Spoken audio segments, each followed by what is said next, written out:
Hello, and welcome to Umber Dreams Archives. I'm glad you've joined me, ready to slow down, breathe deeply, and let your thoughts drift back through the quiet corridors of time. This is your moment to leave the noise of the day behind, to step away from screens and deadlines and the relentless rush of now, and step gently onto the mist-wrapped peaks of the Andes, where stone cities rise from clouds and ancient pathways wind through mountains that touch the sky, where the Inca Empire built wonders that defy explanation even today.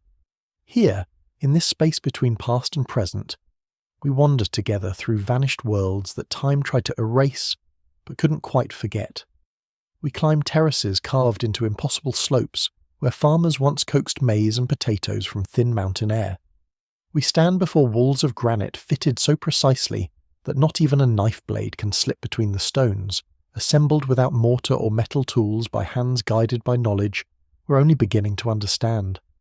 We imagine the priests who watch stars wheel overhead from temple windows aligned to solstices, tracking celestial rhythms that governed planting and harvest, ritual and prophecy. Each episode here isn't just about dates and ruins. It's not about memorizing dynasties or conquests, or the rise and fall of empires catalogued in textbooks. It's about the lives lived, the stonemason shaping blocks with river stones and patience, the water engineer designing fountains that still flow after 5 centuries, the child watching condors soar through valleys thousands of feet below, wondering what lies beyond the next ridge. It's about the beauty they created, the mysteries they left behind, the questions that still whisper through mountain winds, waiting patiently for us to listen, to wonder, to remember. If you enjoy these quiet journeys through time, a like and subscribe help keep this channel alive, help us continue exploring together. But for now, you don't need to do anything but listen. The year was 1450, and the world had not yet learned that worlds could end. High in the Andes Mountains, where peaks pierce clouds and valleys fall away into green infinity, the Inca Empire stretched like a serpent of stone and sunlight across the spine of South America.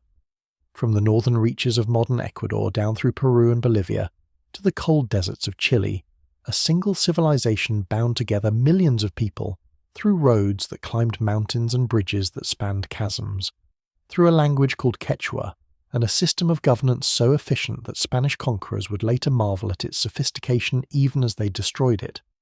The empire called itself Tawantinsuyu, the 4 regions united, and its heart beat in the sacred city of Cusco, where the Sapa Inca ruled as both emperor and living god, descended from Inti the sun deity, whose golden light blessed the terraced fields and snow-topped mountains. But Cusco was only the beginning. Throughout the empire, the Incas built cities and fortresses, temples and way stations, agricultural terraces that transformed steep mountainsides into productive farmland, irrigation channels that carried water across impossible distances, all connected by a road system so vast and well-maintained that runners could carry messages from coast to highlands in days, keeping the far-flung provinces bound together through communication and trade. The mountains themselves were sacred. The Incas called them apus, powerful spirits dwelling in stone and ice, watching over the valleys below, demanding respect and offering protection. To live in these heights required strength and adaptation. The air grew thin, storms swept down without warning. Yet here the Incas thrived, building not just to survive but to create beauty, to honor the gods, to demonstrate that humanity could bend even mountains to its vision. In this world of vertical landscapes and horizontal empire, one ruler would leave a mark more permanent than gold, more enduring than conquest. His name was Pachacuti, which means earth-shaker, and he would transform the Inca Empire from a regional kingdom into the largest empire the Americas had ever seen. He would build roads that defied geography, temples that honored the cosmos, and somewhere in the mountains northeast of Cusco, hidden among peaks wrapped in perpetual mist, he would create something extraordinary. A royal estate, a sacred retreat, a city in the clouds. But in 1450, that city was still young, still being carved from living rock, still settling into its role as a place apart from the world, a sanctuary where the divine and earthly met in walls of precisely fitted stone. The farmers who worked its terraces did not know that one day their city would be forgotten. The priests who performed ceremonies in its temples did not imagine that silence would claim these halls for centuries. The water engineers who designed its fountains could not foresee that their channels would outlast empires, still flowing when the empire that built them had faded into legend.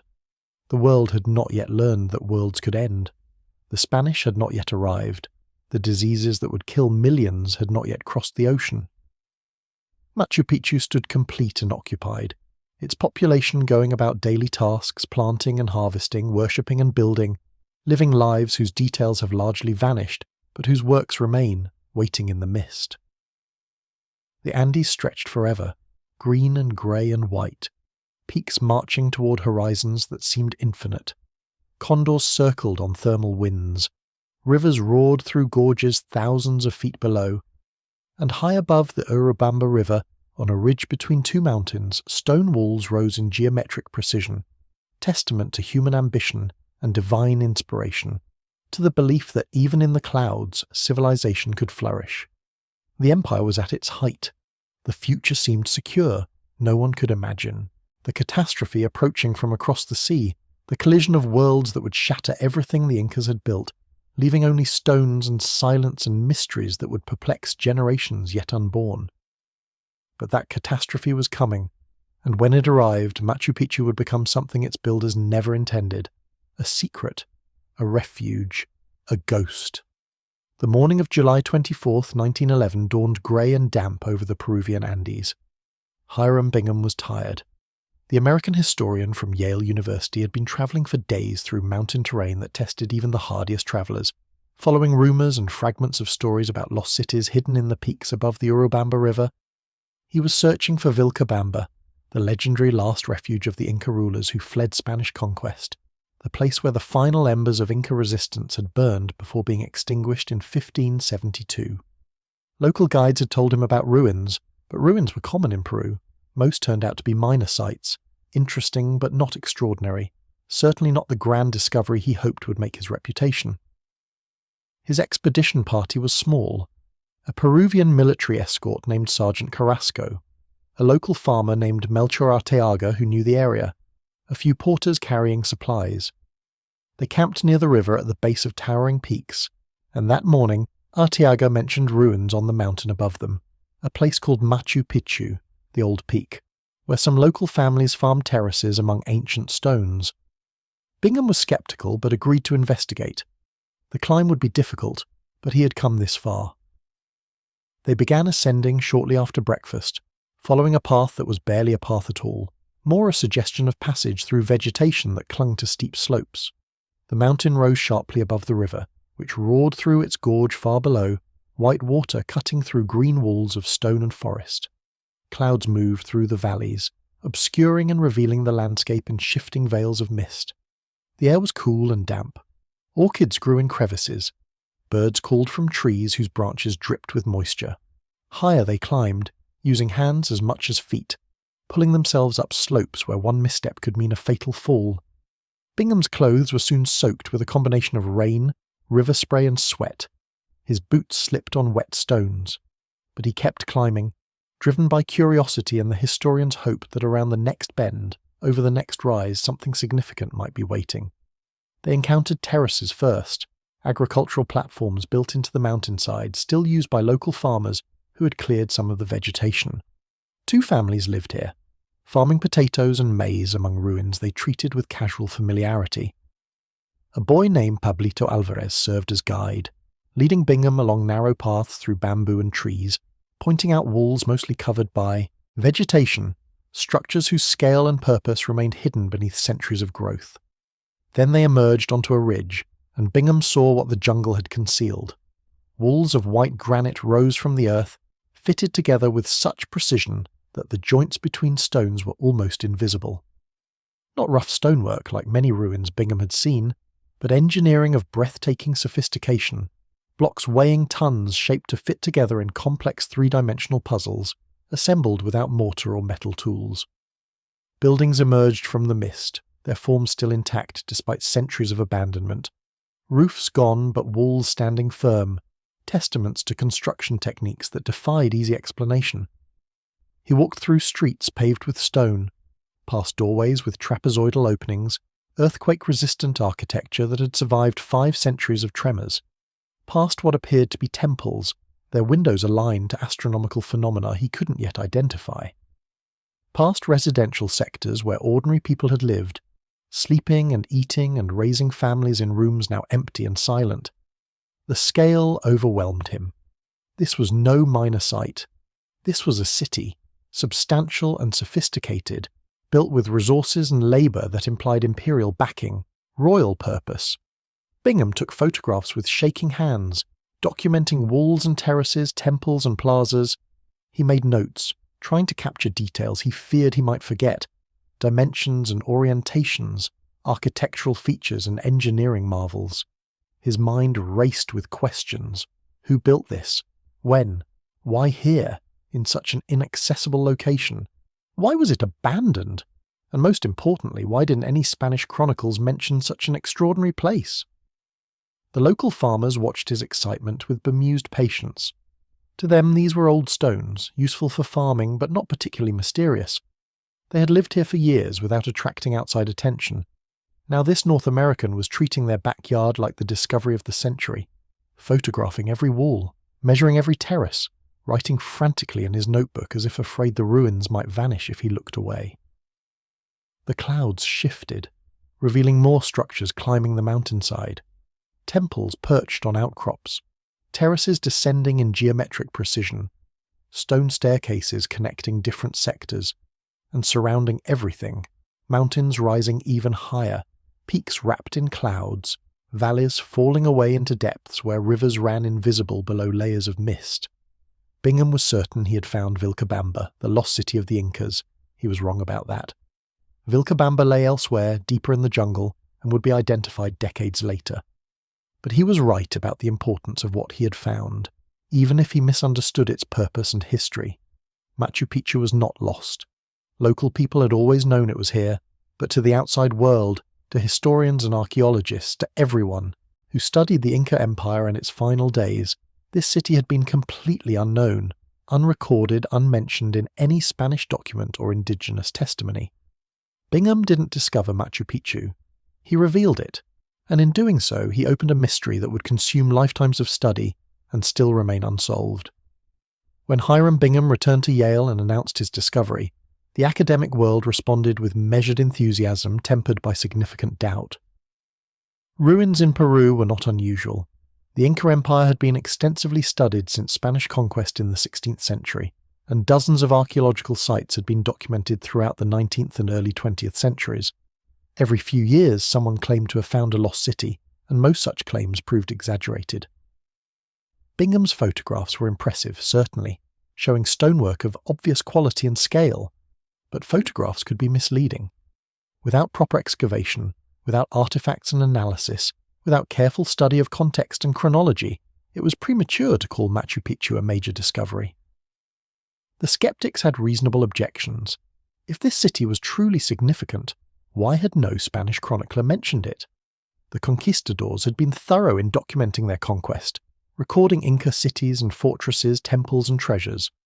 Pedro Chiesa de Leon, the soldier historian who travelled extensively through Peru in the 1540s, had described countless sites with meticulous detail. Yet nowhere in his chronicles or those of other Spanish writers did Machu Picchu appear. Either it was less important than Bingham claimed, or his identification was simply wrong. Some scholars suggested the ruins were relatively recent, built after Spanish conquest by indigenous people seeking refuge in the mountains. Others proposed they were part of a minor estate, interesting but not historically significant. A few questioned whether the site was even Inca at all, suggesting it might belong to an earlier culture, though the architectural style strongly suggested Inca origin. The debate grew heated in academic journals, with Bingham defending his discovery against critics who had never seen the site, writing passionate articles about walls they knew only from photographs. Bingham himself complicated matters by insisting Machu Picchu was Vilcabamba, the legendary last refuge of the Inca resistance. This identification seemed logical to him. Vilcabamba had been lost to history after Spanish forces finally conquered it in 1572, executing the last Inca ruler and ending indigenous resistance. Spanish chronicles described Vilcabamba as a substantial city in the mountains, difficult to access, surrounded by steep terrain and rivers, which matched Machu Picchu's location perfectly. If this wasn't Vilcabamba, what was it?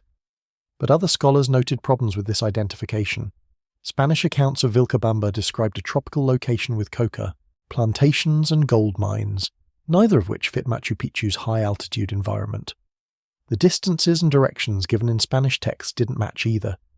And most tellingly, when Spanish forces conquered Vilcabamba, they described burning the city and capturing its inhabitants, events that should have left archaeological traces, evidence of violence and destruction that simply wasn't present at Machu Picchu. Despite the controversy, Bingham received funding from Yale and the National Geographic Society to mount a proper excavation. He returned to Peru in 1912 with a larger team, better equipment, more resources. They spent months clearing vegetation, documenting structures, excavating burials, collecting artifacts. The work was difficult. Rain turned paths into mudslides. Insects were relentless. Supplies had to be hauled up steep trails. But slowly the city emerged from jungle overgrowth, revealing complexity and sophistication that silenced at least some of the skeptics. The expedition found ceramics decorated in classic Inca styles, bronze tools and weapons, skeletal remains showing evidence of hard physical labour, but also careful burial practices, stone implements used for construction, agricultural terraces engineered with drainage systems that still functioned after 5 centuries, and everywhere, that remarkable stonework, granite blocks fitted together with tolerances measured in fractions of inches, walls that had survived earthquakes that destroyed Spanish colonial buildings in the valleys below. National Geographic published Bingham's findings in a lavishly illustrated article that brought Machu Picchu to popular attention. Suddenly the ruins were famous, their image appearing in newspapers and magazines worldwide. The skepticism didn't entirely vanish, but it was harder to dismiss a site that clearly represented a major investment of imperial resources and engineering skill. Whatever Machu Picchu had been, it was not a minor outpost or recent refuge. This was royal architecture, built to last, constructed with techniques that demonstrated both practical knowledge and aesthetic vision. Yet the fundamental questions remained unanswered. If not Vilcabamba, what was Machu Picchu's purpose? Who lived here and why? When was it built and when abandoned? And most mysteriously, how had such an extraordinary place remained unmentioned in Spanish records, completely outside the historical narrative that scholars thought they understood? The wonder was genuine. So was the frustration. Machu Picchu had been revealed, but not explained. Its stones spoke of grandeur and mystery, but they did not speak clearly. The city kept its secrets, and the scholars who studied it found themselves confronting a past more complex than their theories allowed, a civilization whose achievements exceeded their assumptions, a history that refused to fit into tidy categories of conquest and collapse. Bingham had opened a door, but what lay beyond? That door was stranger and more wonderful than anyone had imagined, a story written in stone and silence, waiting for future generations to slowly, painstakingly decipher, and the deciphering would take a century. The silence of the Spanish Chronicles was the first great contradiction, and it refused to be resolved. When Francisco Pizarro and his conquistadors arrived in Peru in 1532, they brought with them scribes and priests whose job was to record everything they encountered. The Inca Empire was too large, too wealthy, too sophisticated to be ignored. Spanish writers documented cities from the coast to the highlands, describing Cusco's golden temples, Ollantaytambo's massive fortress, the royal estates at Pisac and Chinchero. They recorded roads and bridges, agricultural systems and administrative centres. They interviewed Inca nobles about history and governance, religious practices and royal lineages. These chronicles were detailed, sometimes obsessively so, filling volumes with observations about everything from architectural styles to textile patterns. Yet nowhere in these extensive records did anyone mention Machu Picchu. Not a single reference, not even a hint. This absence was extraordinary. Spanish forces had travelled throughout the region around Machu Picchu during their conquest and the subsequent colonial period. They established towns in the Urubamba Valley. They built churches and administrative centres.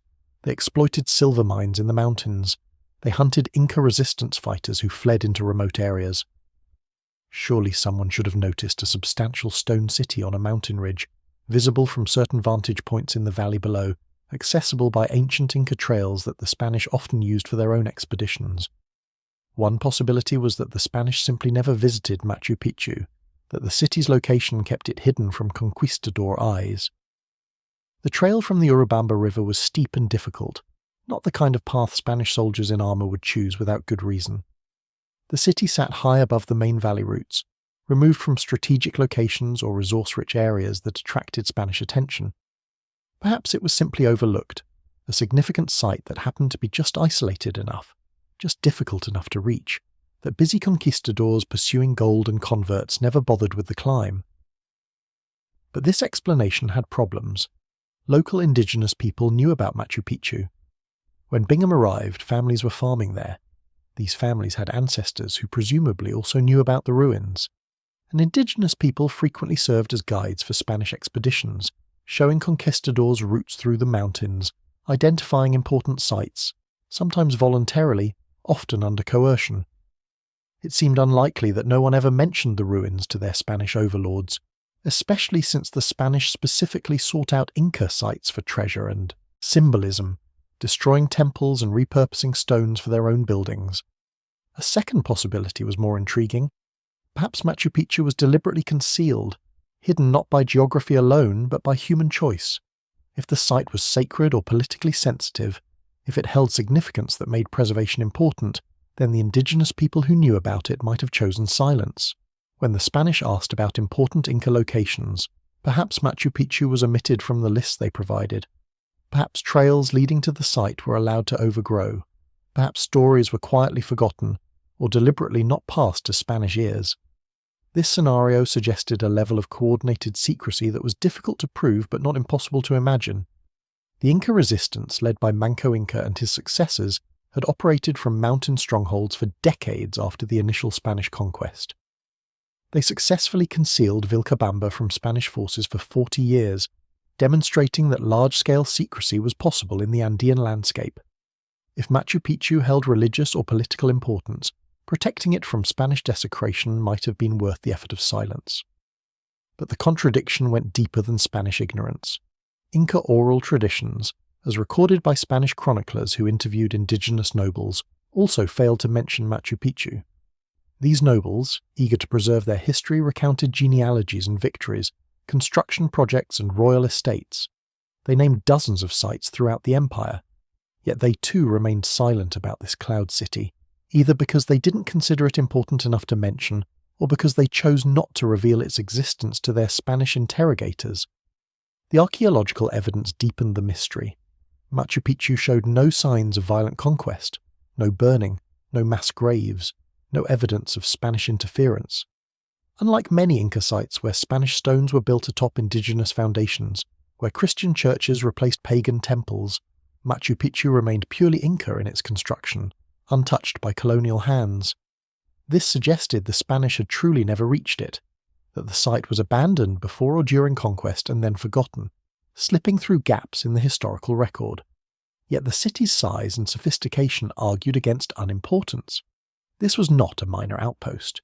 The engineering required to build here, the resources invested in construction, the quality of stonework and architectural planning, all indicated royal patronage, imperial resources, significant purpose. Cities of this caliber did not get built on whims. They represented decades of work, thousands of labourers, carefully planned design. Someone important, someone with imperial authority, had ordered Machu Picchu's construction and occupation, so the contradiction remained. A major Inca site, possibly royal in origin, certainly sophisticated in execution, completely absent from Spanish chronicles and Inca oral traditions. A city hidden in plain sight, known to locals but unknown to history. A monument to engineering and astronomy, built to last forever, yet abandoned to jungle and silence. The legends and the reality refused to align, and that refusal suggested something profound about Machu Picchu's nature, something that made it different from other Inca sites, something that demanded secrecy or inspired silence. A place apart, a sacred space, a secret worth keeping.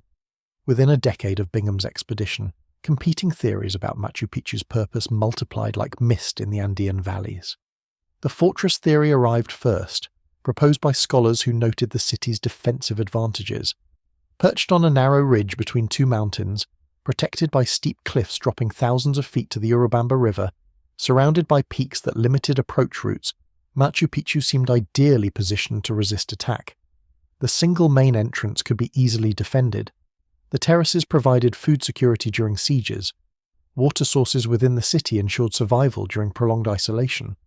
Perhaps this was a military installation, a stronghold where Inca forces could retreat if enemies threatened Cusco, a last refuge in case the empire faced existential danger. But the fortress theory had weaknesses. The city lacked extensive fortifications, no outer walls or defensive towers, no weapons caches or barracks for large military garrisons. The architecture emphasized ceremonial and residential structures, not military functionality. And strategically, Machu Picchu's location made little sense as a fortress. It was too isolated to support mobile defense, too difficult to supply, too far from major routes that would need protecting. Real Inca fortresses like Sacsayhuaman above Cusco or Ollantaytambo in the Sacred Valley were positioned to control territory and protect populations, not hidden in clouds where they could defend nothing but themselves. The temple theory gained traction among scholars who noted Machu Picchu's astronomical alignments and religious architecture. The Temple of the Sun featured windows positioned to frame sunrise on winter solstice. The Intihuatana stone, a carefully carved granite pillar, functioned as a solar clock, and possibly a ritual instrument for tying the sun to prevent its disappearance, a ceremony performed at critical points in the Inca calendar. The Temple of the Three Windows looked east towards sunrise in the Sacred Valley below. These were not accidental placements. They demonstrated sophisticated astronomical knowledge and religious purpose. Perhaps, suggested these scholars, Machu Picchu was primarily a religious center, a pilgrimage destination or training ground for priests, a place where astronomical observations informed agricultural calendars and ritual timing. The Incas worshipped celestial bodies, especially Inti the sun god, and they built structures that honored and tracked cosmic phenomena. Machu Picchu's elevation put it close to the sky, to the realm of celestial deities. Its isolation provided the silence and separation from worldly concerns that religious devotion required. Yet the temple theory also faced challenges. If Machu Picchu was primarily religious, why build extensive residential sectors? Why construct agricultural terraces far beyond what a small priestly population would need? And why locate such an important religious center in a place so difficult to reach that mass pilgrimage would be impractical? Major Inca religious sites were accessible, positioned where people could gather for festivals and ceremonies. Machu Picchu's isolation suggested exclusivity, not the kind of broad religious participation that characterized major temple complexes.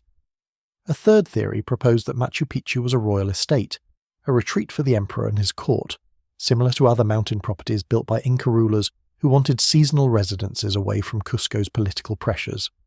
Pachacuti, the empire's greatest ruler, had built several such estates. Perhaps Machu Picchu was his personal creation, a place where he could enjoy mountain scenery, oversee agricultural experiments on the terraces, perform private religious observances, and escape the demands of governing an empire that stretched for thousands of miles. This theory had substantial support. The quality of stonework matched that of known royal sites.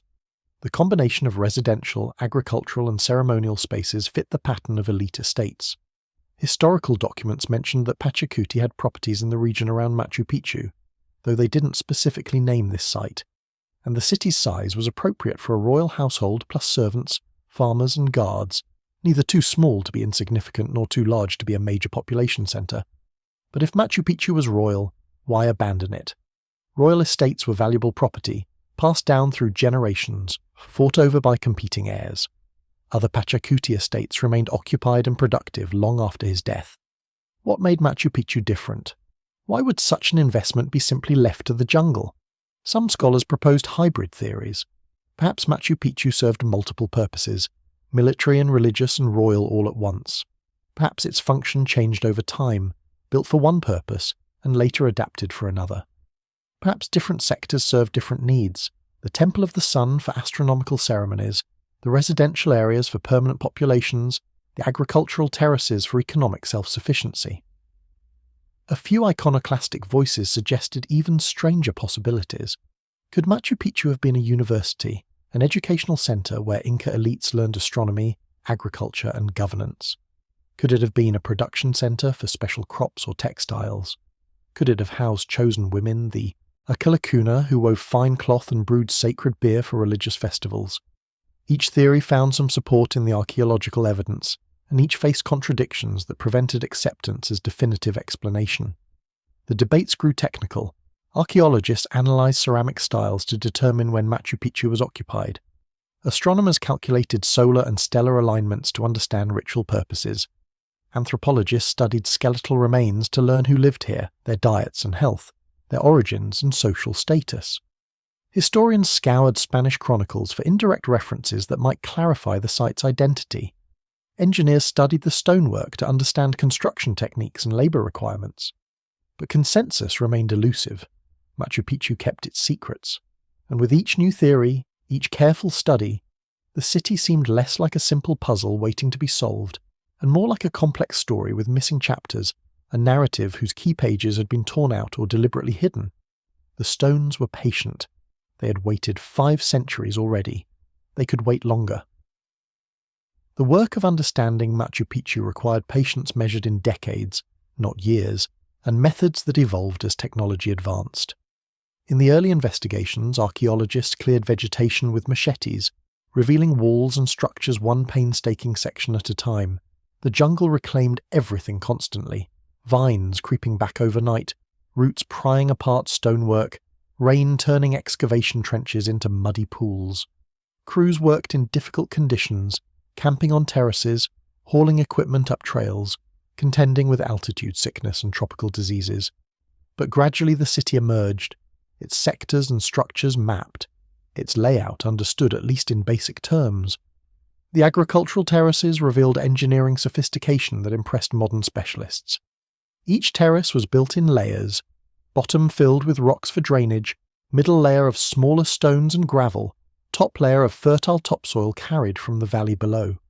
This construction prevented erosion and waterlogging, creating ideal growing conditions on slopes where ordinary farming would have been impossible. Channels directed water from springs high on the mountain, flowing downward through carefully graded conduits that supplied fountains and irrigated crops, the entire system still functional after 5 centuries, a testament to hydraulic engineering that rivaled anything achieved in Europe at that time. The urban sector divided into distinct areas. The agricultural zone with its terraces separated from the urban zone by walls and a dry moat. Within the urban sector, the royal or sacred quarter occupied the highest ground, featuring the finest stonework and most important buildings.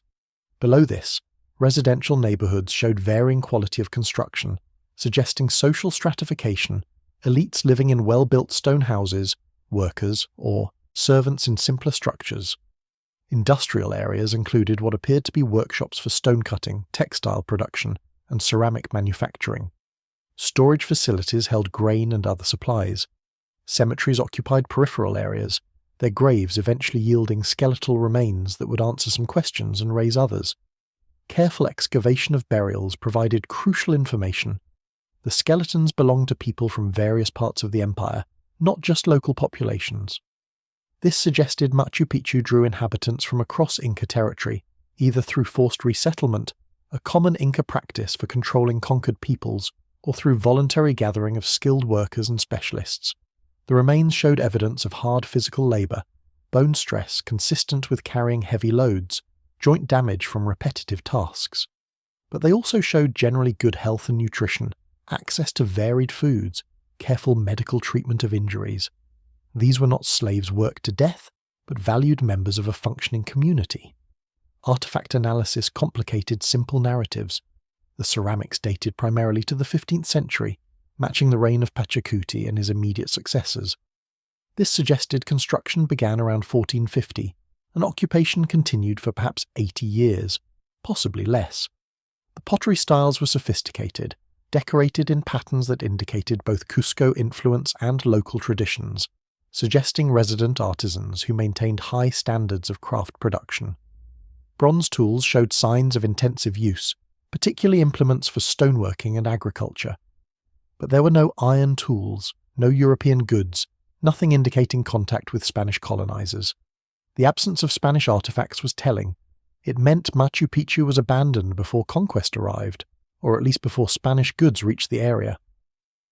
This abandonment probably occurred in the 1520s or early 1530s, possibly even before Pizarro landed on the coast. Something caused the population to leave, taking portable valuables but leaving ceramics and tools, stone structures and terraces. Whether they left suddenly or gradually, voluntarily or under compulsion, remained unclear. Botanical studies of the terraces identified crops that had grown here, maize and potatoes primarily, but also quinoa, beans, peppers and coca, the sacred leaf used in religious ceremonies and valued for its stimulant properties in the thin mountain air.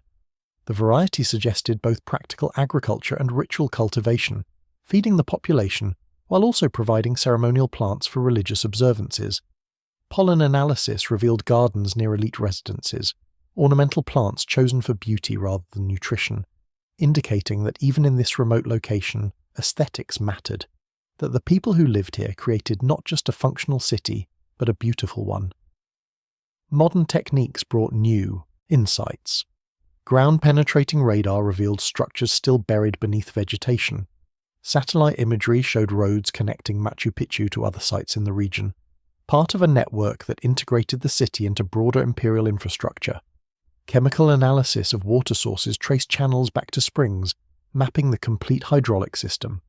Three-dimensional scanning documented architectural details with precision impossible in earlier decades, creating digital models that allowed researchers to study construction techniques without disturbing original stones. Yet for all this investigation, for all the careful excavation and analysis, certain fundamental questions remained stubbornly unanswered. The research could describe what Machu Picchu was, a royal estate or sacred center or both, occupied for less than a century and then abandoned. It could document how the city functioned, its agriculture and water supply, its social organization and daily activities.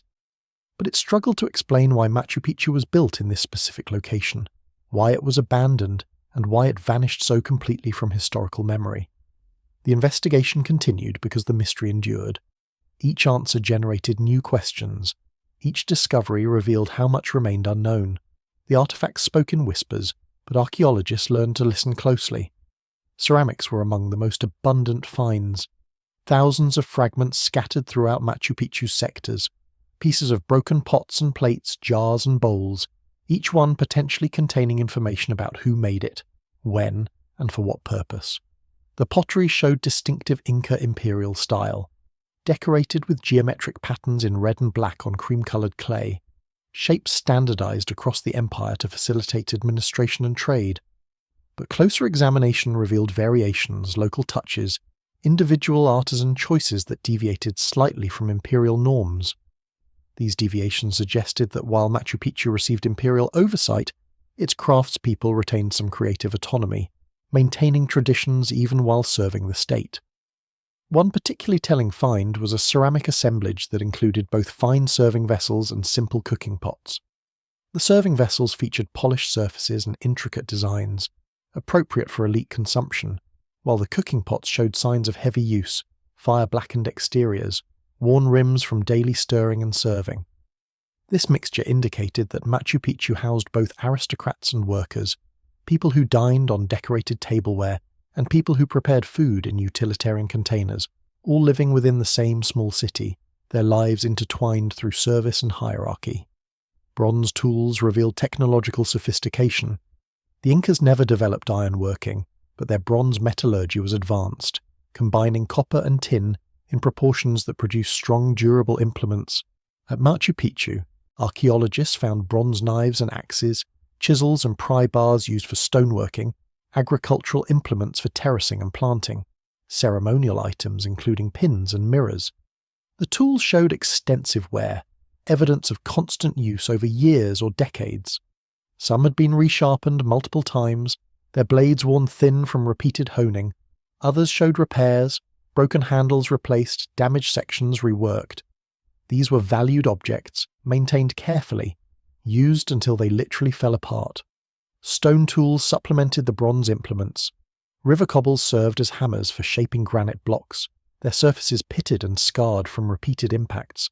Smaller stones functioned as abraders, worn smooth from grinding and polishing.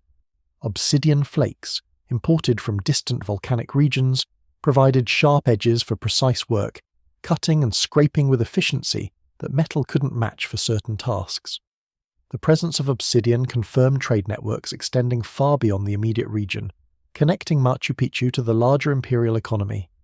Skeletal remains from the cemeteries provided the most intimate evidence, telling stories of individual lives lived and lost in this mountain city. Analysis of 174 burials, excavated by Bingham's expedition and later researchers, revealed a population that was predominantly but not exclusively female. This gender imbalance sparked considerable debate. Some scholars suggested Machu Picchu might have housed a Kelekuna, chosen women dedicated to weaving and ritual beer production. Others argued the sample was too small to be representative, or that burial location might have biased results toward female graves while males were interred elsewhere. The bones themselves told of hard lives. Many skeletons showed healed fractures, evidence of accidents common in mountain environments where falls and physical labour caused frequent injuries. Spinal compression indicated heavy load carrying, probably on steep trails where porters transported supplies to the city. Dental wear suggested diets heavy in stone-ground grains, maize flour processed on grinding stones that left mineral particles in the food. Yet despite these hardships, most individuals had reached adulthood, and some had achieved significant age, indicating adequate nutrition and at least basic medical care. Isotope analysis of bone and tooth enamel revealed geographic origins. The people buried at Machu Picchu came from diverse regions throughout the empire. Some had grown up on the coast, others in highlands far from Cusco, still others in jungle regions to the east. This diversity confirmed that Machu Picchu was not simply a local community, but an imperial project, drawing populations from across Tawantinsuyu, either through the Mita labour system that required periodic service to the state, or through permanent resettlement of conquered peoples, a strategy the Incas used to break local loyalties and forge imperial unity. Textiles survived poorly in Machu Picchu's humid environment, but fragments found in protected locations suggested high-quality production. Fine alpaca and vicuña wool, dyed with brilliant colours derived from plants and minerals, woven in complex patterns that required skilled hands and weeks of work. Textiles were wealth in the Inca world, more valuable than gold in many contexts, used for tribute and gifts, status markers and ritual offerings. The presence of fine textiles indicated that Machu Picchu participated in this prestige economy, either producing valuable cloth or receiving it from elsewhere in the empire. Botanical remains told agricultural stories. Carbonized maize kernels showed multiple varieties, some adapted for highland growing, others suggesting importation from lower elevations. Potato remains indicated local cultivation of numerous varieties, the tuber diversity that still characterizes Andean farming. Quinoa and beans supplemented the diet, and coca leaves, found in small caches, confirmed ceremonial use, the sacred plant chewed during rituals or burned as offerings to mountain spirits and solar deities. Perhaps most remarkable was what wasn't found. No gold, no silver, no precious materials that Spanish conquistadors would have recognized as treasure. Either Machu Picchu never possessed such wealth, or its inhabitants took it when they abandoned the city, carrying valuables down mountain trails to safety, or hiding them in locations still undiscovered. The absence of treasure explained why Spanish forces never bothered with the site, even if they heard rumors of ruins. Without gold, a remote mountain city held little interest for conquistadors whose primary motivation was enrichment. The evidence accumulated slowly, artifact by artifact, bone by bone, building a composite picture of life at Machu Picchu. Not a mythical lost city, but a real community where real people worked and worshipped, ate and slept, raised children and buried their dead, all while maintaining stone structures and agricultural terraces that would outlast their own presence by centuries. The fragments were incomplete, the story full of gaps, but enough remained to imagine voices in the empty plazas, to picture smoke rising from cooking fires, to envision farmers working terraces at dawn, while priests in temples tracked the sun's passage across windows aligned to cosmic rhythms. The evidence was fragmentary, but fragments can tell whole stories if you listen carefully enough. Beneath the questions about purpose and population lay a deeper mystery that scholars were slow to recognize. Machu Picchu was not hidden by accident. It was erased. The erasure was not physical, not the work of conquerors who burned cities and destroyed temples as Spanish forces had done throughout the Inca Empire. The stone stood intact, walls unbroken, no evidence of violence or deliberate destruction. But the erasure was nonetheless complete. A city that should have been remembered was forgotten. A place that should have appeared in chronicles and oral traditions simply vanished from collective memory, known only to local farming families who had no interest in advertising its existence to outside authorities. This erasure required explanation. Cities don't disappear from history by chance, especially not cities built with imperial resources, occupied for decades, significant enough to require sophisticated engineering and astronomical alignments. Something happened at or to Machu Picchu that made forgetting preferable to remembering, that turned a once important site into something that needed to be protected through silence. The timing offered clues. Machu Picchu was probably abandoned in the 1520s or early 1530s, around the time the Spanish arrived in Peru, but possibly just before. This was a period of catastrophic disruption for the Inca Empire. European diseases, especially smallpox, swept through indigenous populations ahead of the conquistadors themselves, killing perhaps half the empire's inhabitants, including the Emperor Huayna Capac and his designated heir. The resulting succession crisis split the empire into civil war, with brothers Atahualpa and Huáscar fighting for control, weakening Inca resistance just as Pizarro's expedition arrived on the coast. In this chaos, maintaining a remote mountain estate made little sense. Resources were needed elsewhere, for armies and defences, for feeding populations disrupted by disease and war. If Machu Picchu was indeed Pachacuti's personal property, passed to his family line, then the civil war might have made its ownership contested. Neither faction willing to invest in a property claimed by their enemies. Abandonment in such circumstances would be practical, even inevitable. But abandonment doesn't explain erasure. Other royal estates were abandoned during the conquest period, yet they remained in historical memory, mentioned in Spanish documents, included in indigenous accounts of pre-conquest glory. Machu Picchu's complete absence from these records suggested intentional concealment, a decision made by people who knew about the city to keep that knowledge from Spanish ears. Why conceal a royal estate? One possibility involved religion. If Machu Picchu held particular sacred significance, if rituals performed here were especially important to Inca cosmology, then protecting the site from Spanish desecration might have been a spiritual priority. The Spanish systematically destroyed Inca religious sites, smashing idols, burning temples, building churches on top of pagan holy places. Inca priests and nobles who wanted to preserve some remnant of their religious tradition might have chosen silence as protection, hoping that what was unknown could not be destroyed. Another possibility involved resistance. After the initial conquest, Inca resistance continued from mountain strongholds, most notably Vilcabamba, where Manco Inca and his successors maintained independent rule for 40 years. If Machu Picchu was associated with this resistance, if it served as a way station or refuge or symbol for those fighting Spanish domination, then keeping its location secret would have strategic value. Spanish forces couldn't attack or desecrate what they couldn't find, but perhaps the deepest reason involved identity. The Spanish conquest wasn't just military and political, it was cultural and psychological. The conquerors dismissed Inca achievements as primitive, native people as inferior, indigenous religion as devil worship.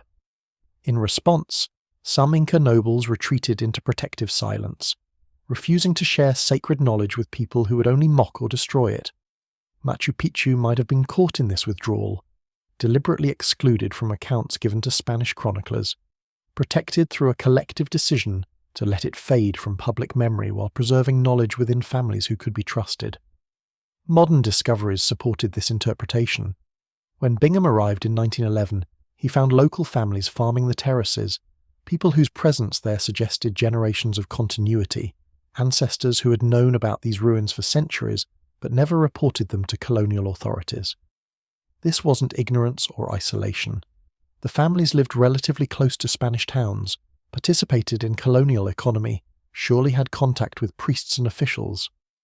Yet they kept Machu Picchu to themselves, maintaining silence that lasted 400 years, protecting something they valued even if they no longer fully understood its original purpose. This raises profound questions about memory and power. History is usually written by victors, but sometimes the conquered can preserve fragments of truth through strategic silence, hiding what matters most from those who would destroy or exploit it. Machu Picchu survived physically because it was difficult to reach and economically unrewarding to plunder. But it survived conceptually, as an idea and memory, because people chose to protect it through forgetting, or at least through not telling, maintaining a silence that was itself a form of resistance. The Spanish recorded what indigenous informants told them, but informants could choose what to reveal and what to conceal. They could describe one royal estate while omitting another. They could provide accurate information about secular sites while protecting sacred ones. They could cooperate with conquerors on some matters while maintaining crucial secrets, preserving kernels of truth that might someday, centuries later, be rediscovered by people who would treat them with more respect than the conquistadors had shown. Machu Picchu was that kernel, hidden not by geography alone but by will, by choice, by communities who valued silence over revelation. And when it was finally revealed to the wider world, when Bingham's photographs brought it to international attention, it emerged not as a Spanish discovery but as an indigenous gift, knowledge shared on terms very different from the violent extraction of the conquest era. The deeper mystery wasn't what Machu Picchu was, it was why its existence was worth protecting, and what that protection says about the resilience of cultural memory in the face of overwhelming force. Some truths survive through silence, some secrets are too important to tell. The year 1532 divided time itself, marking a before and after so absolute that centuries later the wound still ached. In November of that year, Francisco Pizarro and 168 Spanish soldiers encountered the Inca Emperor Atahualpa in the highland plaza of Cajamarca. What happened next was less a battle than an execution. Spanish cavalry charged into unarmed crowds. Steel cut through cotton armour. Gunfire echoed off stone walls. In less than an hour, thousands of Inca warriors and attendants lay dead or dying, and Atahualpa was captured. The living god made prisoner by men he had invited to meet him, trusting in diplomatic protocol that meant nothing to conquistadors who saw only opportunity and gold. The news spread through the empire like poison through veins. Runners carried the impossible message along stone roads, down from highlands to coast, across mountain passes and through river valleys, the relay system that usually transmitted administrative orders now bearing word of catastrophe. The Sapa Inca, divine ruler descended from the sun god, was prisoner of foreign invaders. The empire that had seemed invincible was revealed as fragile, and the diseases the Spanish brought with them, visible killers more deadly than swords, were already spreading. Smallpox and measles sweeping through populations with no immunity, killing faster than any army could march. At Machu Picchu the news must have arrived within days, carried by exhausted runners who climbed the trail from the Urubamba Valley, bearing messages that no one wanted to believe. The response can only be imagined, but the archaeological evidence suggests it was swift. The city was evacuated. People packed what they could carry, portable valuables and precious items, food for the journey down. They left behind ceramics and tools, things too heavy or common to justify the effort of transport. They dismantled nothing, destroyed nothing, simply walked away from walls and terraces that had been their home, their workplace, their sacred space. Where they went remains unclear. Perhaps to Cusco, where the imperial court was trying to organize resistance despite the civil war that had weakened the empire even before the Spanish arrived. Perhaps to other estates in the region, places less isolated where families could pool resources and strength. Perhaps into hiding, deeper into the mountains where Spanish horses couldn't follow, where disease might not reach, where some fragment of Inca civilization might survive the catastrophe unfolding throughout the empire. Some evidence suggests the evacuation was orderly, not panicked. The fountains were left functioning, water still flowing through carved channels. Agricultural terraces remained intact, ready for planting if anyone returned to work them. Buildings stood complete, doors closed, roofs still in place, everything tidy and prepared for possible reoccupation.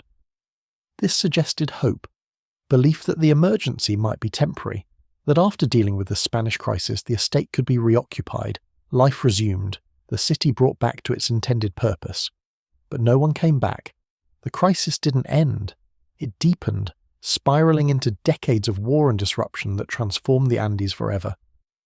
The Spanish executed Atahualpa despite receiving an enormous ransom of gold and silver, metals stripped from temples throughout the empire, melted down and divided among conquistadors who thought only of immediate wealth. They installed a puppet emperor, Manco Inca, hoping to rule through him. But Manco escaped Spanish control in 1536 and launched a rebellion that nearly drove the invaders out, besieging Cusco with armies tens of thousands strong. burning Spanish settlements, cutting supply lines. For months it seemed the conquest might be reversed, that native forces might reclaim their empire. But the rebellion failed. Spanish military technology, steel armor and cavalry and firearms, proved decisive in key battles. Indigenous allies, peoples conquered by the Incas who saw opportunity in Spanish alliance, provided troops and intelligence, and disease continued its invisible work, killing warriors faster than they could be replaced, weakening populations until resistance became impossible. By 1537, Manco had retreated to Vilcabamba in the Jungle Mountains, where he and his successors maintained independent Inca rule for another 35 years, a rump state preserved through isolation and Spanish inability to project force into remote terrain. Machu Picchu might have played a role in this resistance. Its location between Cusco and Vilcabamba made it potentially useful as a way station or refuge. But if Manco's forces used the city, they left no archaeological trace. No Spanish weapons or goods appeared in excavations, no evidence of military occupation or defensive preparations. Either the resistance bypassed Machu Picchu entirely, or any occupation was brief enough to leave no lasting mark. More likely, the city simply wasn't worth reoccupying. In a time of war and survival, maintaining a remote estate made no sense. Resources were desperately needed elsewhere. Warriors required feeding. Refugees sought shelter. The elaborate ceremonial life that Machu Picchu had been built to support was impossible in an empire fighting for existence. Better to abandon the city, let jungle reclaim the terraces, let silence protect what couldn't be defended, and hope that someday, if the Incas prevailed, the Cloud City might be restored. That someday never came. Spanish control tightened, indigenous populations continued dying from disease, the economy collapsed, ancient roads fell into disrepair. Knowledge systems eroded as elders died and oral traditions fractured under colonial pressure. By the time Vilcabamba fell in 1572, when the last independent Inca ruler was captured and executed, the empire was already a memory, its achievements dismissed or destroyed, its people reduced to colonial subjects whose history was rewritten to justify their subjugation. And Machu Picchu? It became what its builders never intended. Not a living city, but a time capsule. Not a center of civilization, but a secret. Knowledge preserved through silence. Stones waiting in clouds for the day when the world might be ready to appreciate what the Incas had achieved. The turning point turned everything. After 1532, nothing would ever be the same. The decades following conquest were decades of unraveling, threads of civilization pulled loose until the fabric itself seemed likely to dissolve. The population collapse was staggering. Diseases imported from Europe, smallpox and measles and typhus and influenza, swept through indigenous communities that had no immunity, no treatments, no defense against pathogens their immune systems had never encountered. Modern estimates suggest that between 50 and 90% of the native population died within a century of contact. Entire communities vanished. Knowledge systems collapsed as elders died before passing traditions to younger generations. Agricultural terraces were abandoned because no one remained to work them. Cities emptied. The empire that had connected millions across thousands of miles fragmented into isolated survivors trying simply to endure. Spanish colonial administration imposed new hierarchies that deliberately broke down Inca social structures. The Middle labor system, once a reciprocal arrangement where communities provided service to the state in exchange for protection and resources, became forced labor in silver mines where men died by thousands, working in conditions so harsh that assignment to Potosi was effectively a death sentence. Encomienda grants gave Spanish conquistadors control over indigenous populations, extracting tribute and labor without the reciprocal obligations that had made Inca governance functional if hierarchical. Christianity arrived with violence behind it. Spanish priests destroyed Inca religious sites, burned sacred objects, persecuted native religious practitioners as devil worshippers. The campaign of spiritual conquest was systematic and brutal, aimed at erasing indigenous belief systems and replacing them with Catholic orthodoxy. Some Andean people converted sincerely, finding in Christianity answers to questions their own traditions no longer seemed able to address in a world turned upside down. Others practiced public conversion while maintaining private devotion to traditional gods, creating a religious syncretism that would characterize Andean culture for centuries. The economic exploitation was devastating. Spanish colonizers wanted silver and gold, and they restructured the Andean economy entirely around mining and export. Agricultural systems that had fed millions were neglected. Irrigation channels fell into disrepair. Terraces eroded. The food security that Inca engineering had created collapsed, leading to famines that killed people already weakened by disease. The llama herds that had provided transportation and wool were decimated, slaughtered for meat by Spanish soldiers who didn't understand their economic importance. Yet in the midst of this catastrophe, some aspects of Inca culture survived. The Quechua language persisted despite Spanish attempts to impose Castilian as the official tongue. Agricultural techniques continued in rural areas where Spanish oversight was light. Textile traditions maintained, with weavers incorporating European materials and motifs while preserving ancient patterns and methods. Music and oral traditions adapted, absorbing Spanish influences while retaining indigenous cores.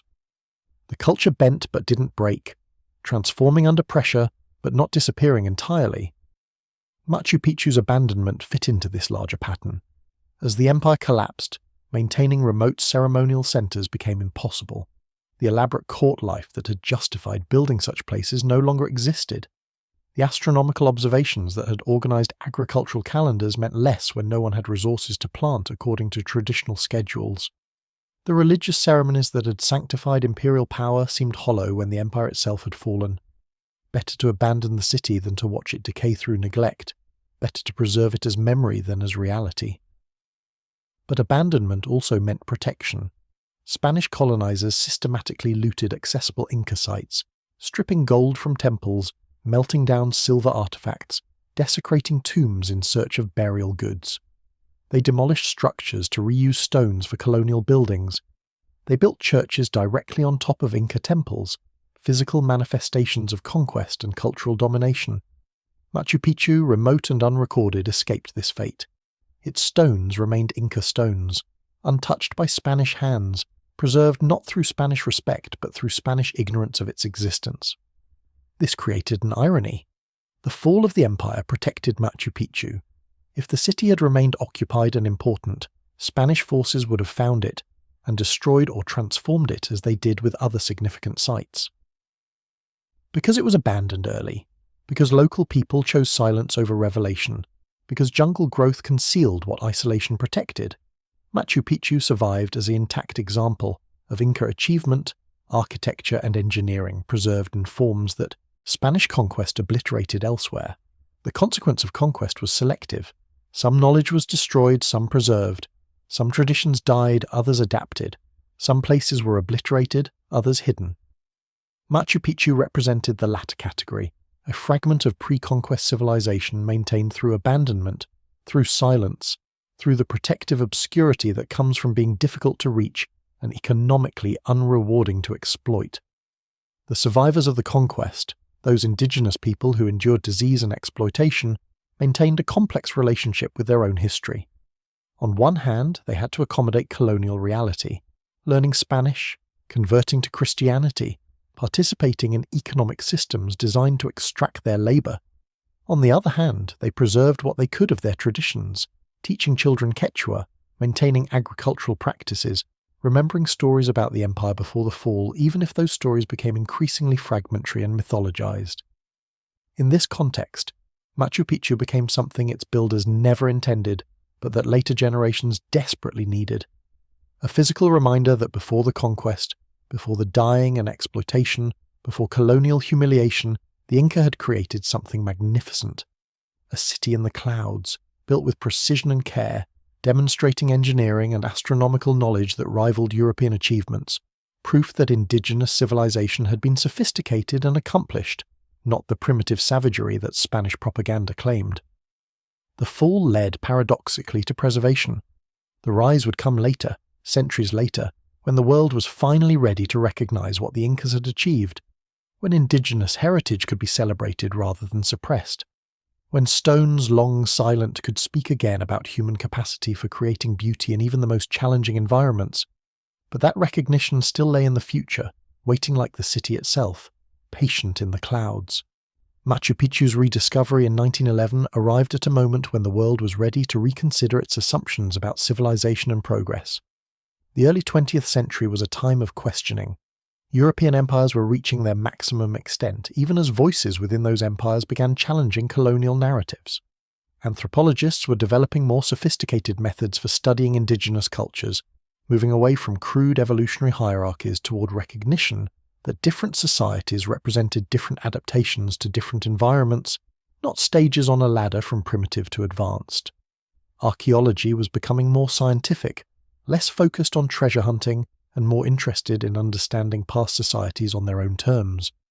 Into this shifting intellectual landscape came photographs of Machu Picchu, images of stone walls and mountain vistas that captured imaginations worldwide. Here was physical proof that pre-Columbian Americans had achieved architectural and engineering sophistication equal to anything in the Old World. The precisely fitted stones demolished theories about indigenous technological inferiority. The astronomical alignments demonstrated mathematical and observational knowledge. The agricultural terraces showed environmental engineering that modern agriculturalists studied with respect. This wasn't primitive savagery. This was civilization. The impact on popular culture was immediate and lasting. Machu Picchu became iconic, appearing in books and magazines, travel posters and documentary films. It represented mystery and achievement, lost worlds and human ingenuity. The image of stone walls rising from clouds became shorthand for ancient wisdom and architectural wonder, inspiring artists and writers, adventurers and scholars. Tourism followed, slowly at first, then accelerating through the 20th century, until Machu Picchu became one of the most visited archaeological sites on Earth, a destination where people could stand in spaces built by hands, 5 centuries dead, and feel connected to humanity's larger story.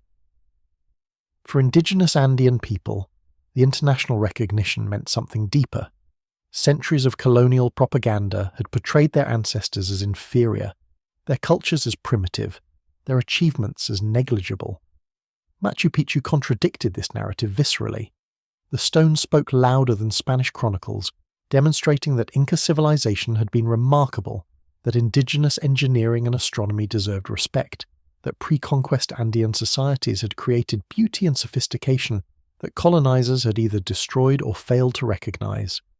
This recognition empowered cultural revival movements, efforts to preserve Quechua language and traditional practices, pride in indigenous heritage that colonial shame had suppressed. Academic impact was equally profound. Machu Picchu became a case study in multiple disciplines. Archaeologists developed new excavation and analysis techniques by studying the site. Engineers examined the stonework to understand construction methods, creating theories about how blocks weighing tons could be shaped and fitted without metal tools or wheeled transport. Astronomers mapped the site's solar and stellar alignments, reconstructing Inca astronomical knowledge and its integration with architecture and ceremony. Anthropologists studied skeletal remains and artifacts to understand social organization and daily life. Each discipline found questions at Machu Picchu that pushed methodological boundaries, forcing development of new approaches and technologies. The site also influenced architectural philosophy. Modernist architects in the mid-20th century looked to Machu Picchu as an example of design integrated with landscape. Buildings that worked with, rather than against, natural topography, structures that enhanced rather than dominated their environment. This wasn't architecture imposed on nature, but architecture growing from it, stone walls following ridgelines, terraces conforming to slope angles, water channels utilizing natural gradients. The aesthetic influence appeared in designs worldwide, proof that ancient achievements could inspire contemporary practice. Perhaps most significantly, Machu Picchu changed how the world thought about preservation and cultural heritage. Its vulnerability to tourism and environmental degradation sparked debates about how to protect archaeological sites while making them accessible for education and appreciation. UNESCO designated Machu Picchu a World Heritage Site in 1983, recognizing its universal value and creating frameworks for international cooperation in preservation.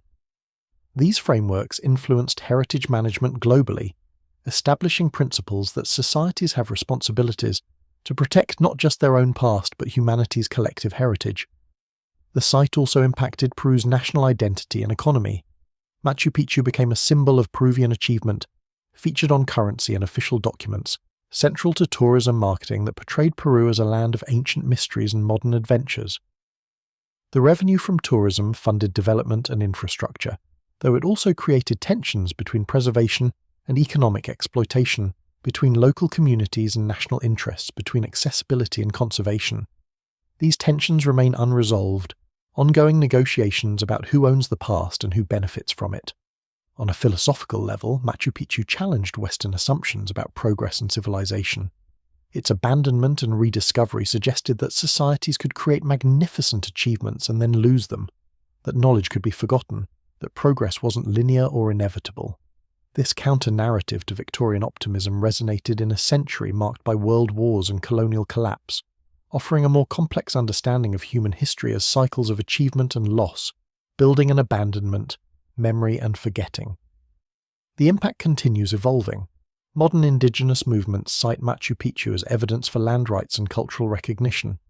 Climate scientists study its agricultural terraces for lessons about sustainable farming in challenging environments. Educators use it to teach students that ancient peoples were sophisticated, that history is deeper and more complex than European-centered narratives suggest, that civilizations rose and fell in the Americas just as they did in the Old World, achieving greatness that deserves respect rather than romantic exoticism. Machu Picchu shapes how we understand ourselves. It reminds us that humans have always been ingenious, that ancient peoples were not less intelligent or capable than we are, merely working with different materials and responding to different challenges. It suggests that our own achievements might someday be forgotten, our certainties questioned by future generations, who will look at our ruins and wonder what we thought we were doing. It connects us to the long human story of creating beauty and meaning in difficult places, of building civilizations that reach toward the sky even knowing that time will eventually claim everything we make. The stones endure. The impact spreads outward, touching lives and shaping thoughts, generation after generation. Behind the architectural marvels and astronomical alignments lived people whose names are lost, but whose presence still echoes in stone. Consider the stonemason who shaped blocks for the Temple of the Sun, working with river cobbles and bronze chisels, patience and precision, tapping granite for hours to create surfaces that fit together with invisible seams. His hands would have been calloused, joints swollen from repetitive motion, shoulders strong from swinging hammers.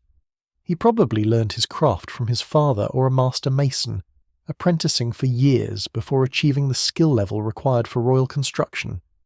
He took pride in his work, fitting stones so perfectly that 5 centuries later they still stand firm, earthquake-resistant, testament to craftsmanship that modern engineers study with admiration, mixed with puzzlement about how such precision was achieved with tools that seem inadequate to the task.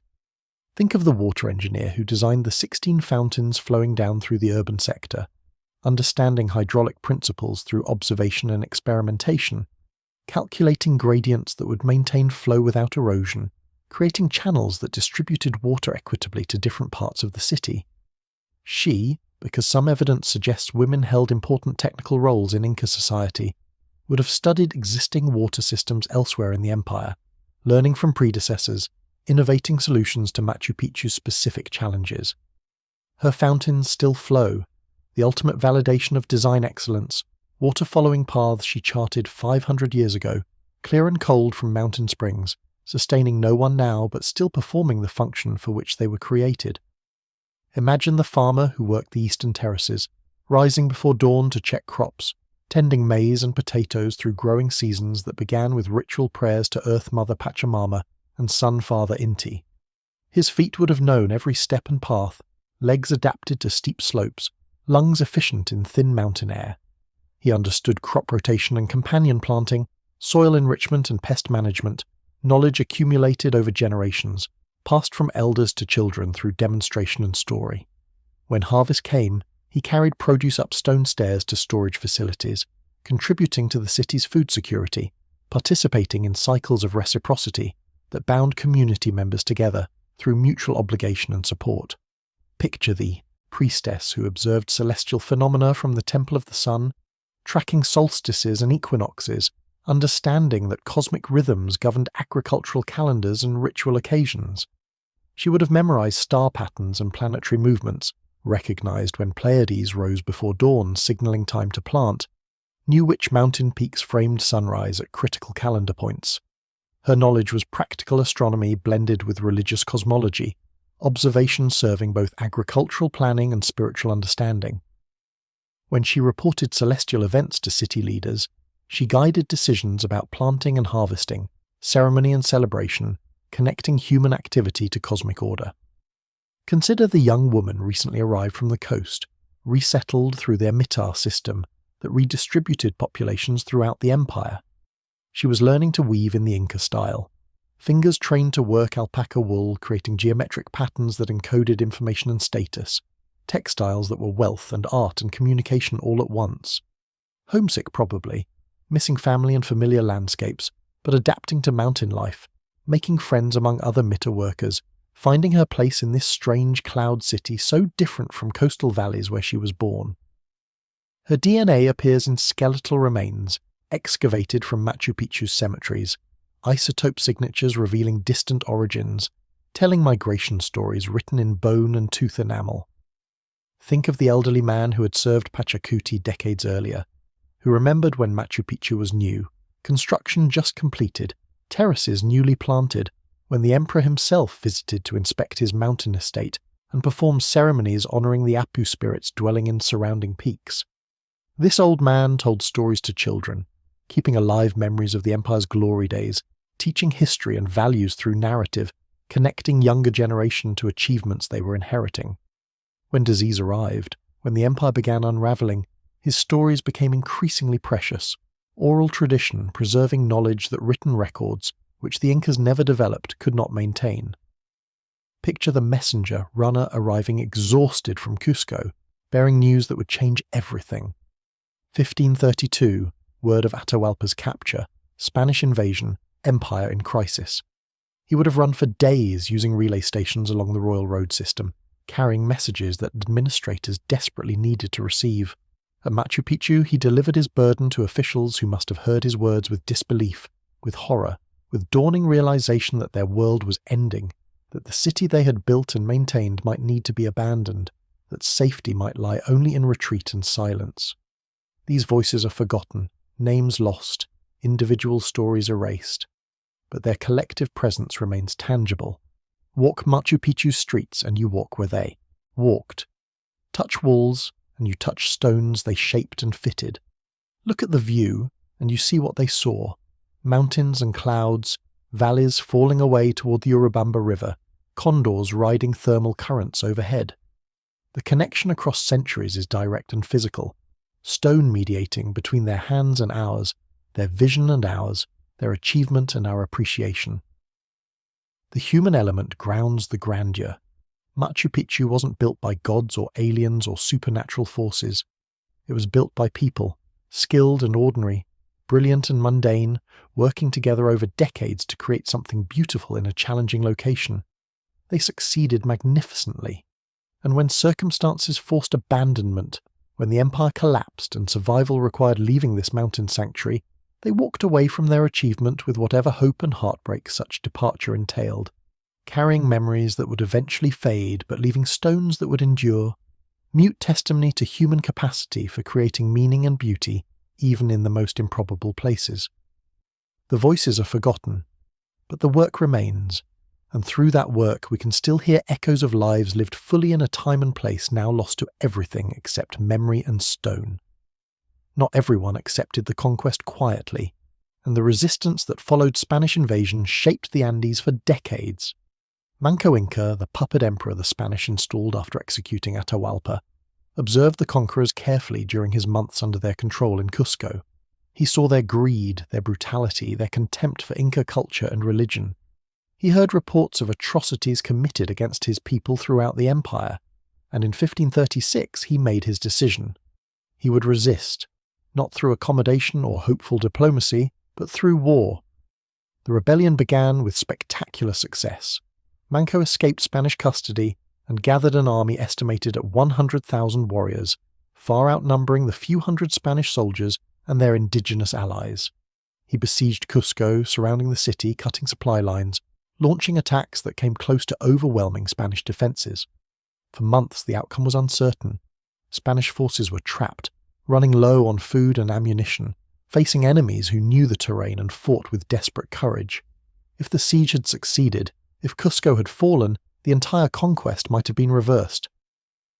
But Spanish military technology proved decisive. Steel armour turned arrows and sling stones. Cavalry charges broke infantry formations. Firearms, though slow to reload, created psychological effects that compensated for their tactical limitations. And perhaps most importantly, Spanish forces found allies among peoples the Incas had conquered, groups who saw opportunity in Spanish alliance, who provided troops and intelligence, who had their own reasons for wanting Inca power broken. By 1537 the siege was failing.